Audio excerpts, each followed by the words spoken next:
Dinas Pemberdayaan Perempuan dan Perlindungan Anak, Pengendalian Penduduk dan Keluarga Berencana atau DP3AP2KB Kabupaten Kepulauan Tanimbar menggelar kegiatan manajemen penanganan kasus anak di lingkungan Kepulauan Tanimbar. Kegiatan itu berlangsung di Aula Enos atau Pendopo Bupati di Jalan Insinyur Soekarno Saumlaki pada Kamis 28 Juli 2022 yang diawali dengan menyanyikan lagu Indonesia Raya dan laporan panitia.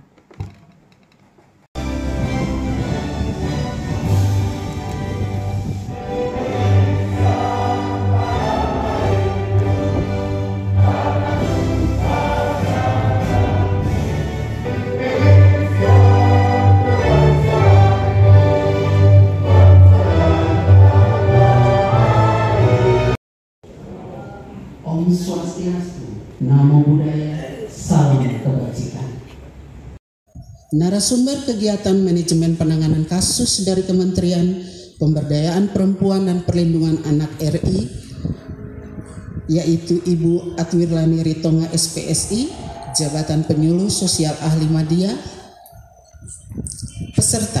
Peserta yang mengikuti kegiatan ini sebanyak 70 orang yang terdiri dari perwakilan organisasi-organisasi perempuan di Kabupaten Kepulauan Tanimbar, camat, kepala desa dan lurah, bapak ibu tokoh agama, mitra dinas P3A P2KB Kabupaten Kepulauan Tanimbar. Acara kemudian dilanjutkan dengan sambutan penjabat Bupati Kepulauan Tanimbar yang dibacakan oleh Asisten 3 Poli Matita Putih.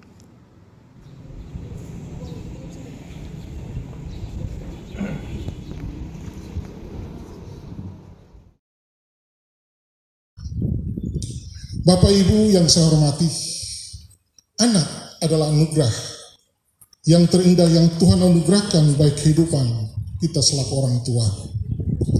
Untuk dipelihara dan dijaga, untuk dilindungi dengan baik.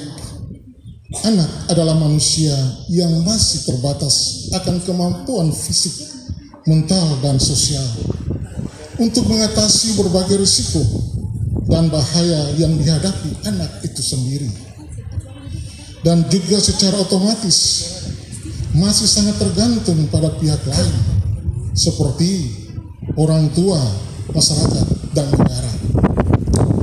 Perlindungan ini dapat berupa pemenuhan akan kebutuhan sandang, pangan, dan papan, tetapi tidak hanya sebatas itu.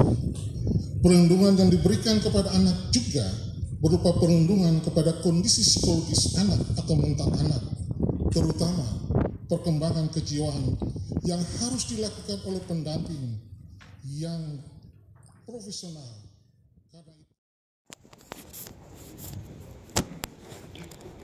Usai menyampaikan sambutan, Poli Matita Putih, Ketua DPRD Jaflaun Batlayeri, Kapolres, Kajari, dan Kasdim secara bersama membunyikan tifa sebagai tanda dimulainya kegiatan manajemen penanganan kasus anak di Kepulauan.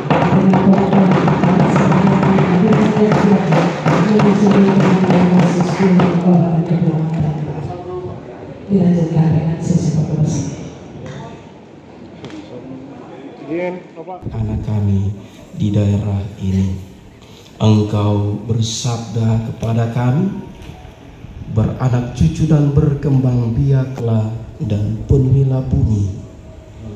Ikatan kasih pernikahan, Engkau telah menghadirkan anak-anak di tengah.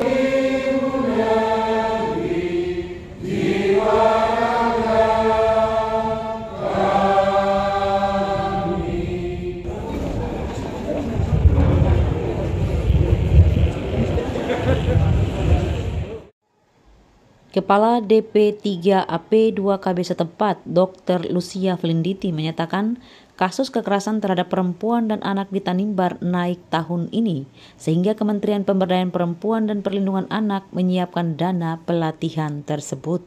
Yang memang terkoneksi dengan Kementerian Pemberdayaan Perempuan dan Perlindungan Anak, terbaca bahwa bahwa angka kejadian kasus itu naik, perempuan maupun kekerasan terhadap anak, terutama anak. Jadi kementerian mempersiapkan dana alokasi khusus untuk bidang pemberdayaan perempuan dan perlindungan anak. Dr. Lucia menyatakan tahun 2022 ini ada 5 kasus kekerasan terhadap perempuan dan 5 kasus kekerasan terhadap anak di Tanimbar yang dilaporkan ke dinas tersebut.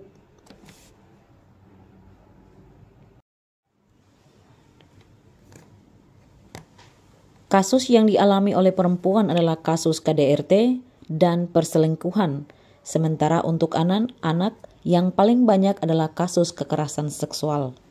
Dia juga menyatakan di awal bulan Juni tahun 2022 ini ada seorang ibu melaporkan kasus kekerasan terhadap perempuan dan anak ke pemerintah Provinsi Maluku.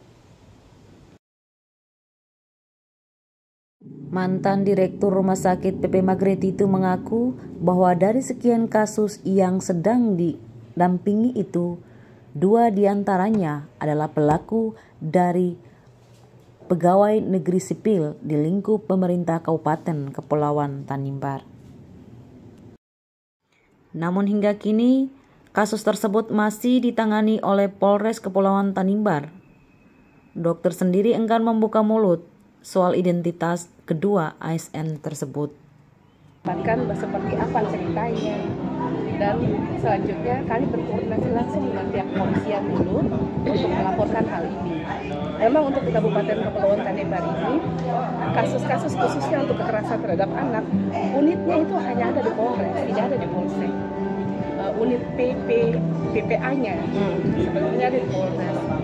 Jadi mungkin pada kesempatan ini, bila ditemukan kasus-kasus kekerasan terhadap anak, kalau bisa langsung saja ke Polres. Kalaupun lewat Polsek, maka Polsek kemudian akan membawa kasus ini ke Polres untuk selanjutnya Bapak Kapolres bisa mendisposisi dan bisa dilakukan pemeriksaan lanjutan. Outputnya memang ini lebih cenderung kami mau penguatan terhadap kapasitas peserta yang hadir. Peserta yang hadir pada saat ini adalah dari perwakilan organisasi wanita, dari Ibu Ketua Rakyat sendiri. Dalam hal ini karena kami mau membentuk secepatnya P2TP2 tingkat kabupaten, dan kemudian akan ditindaklanjuti dengan pembentukan P2TP2 tingkat kecamatan maupun desa. Seperti itu, karena lewat P2TP2 itu adalah wadah di mana masyarakat, orang-orang dengan kapasitas tertentu ada di situ. Untuk bersama-sama kita bisa menggali kasus ini dan membantu menyelesaikan kasus ini. Setelah itu juga menyiapkan korban untuk kembali ke masyarakat. Rencana membentuk P2 secepatnya untuk kabupaten, secepatnya. Karena sebelumnya juga kami sudah membicarakan 1 hari yang lalu dengan tim dari kementerian. Karena sebelumnya P2TP2 ini memang dia punya permen yang lalu itu diganti yang terbaru. Yang terbaru kami Dinas P3EP2KB ini terbatas hanya mendampingi P2TP2A. Tapi P2TP2 ini sendiri dikembalikan menjadi suatu kelembagaan masyarakat. Meskipun tidak menutup kemungkinan orang-orang dengan kapasitas yang ada di dinas bisa memberikan pendampingan tambahan seperti itu. Dan juga organisasi kemasyarakatan lainnya bukan hanya P2TP2, tapi dalam bentuk lain. Silakan saja, siapapun boleh membentuk. Entah nanti di gereja membentuk sendiri, di desa membentuk sendiri, silakan saja. Oke, Ibu, terakhir Ibu, soal yang disebutkan ASN itu sebagai pelaku atau korban? ASN sebagai pelaku. Oke, baik, terima kasih.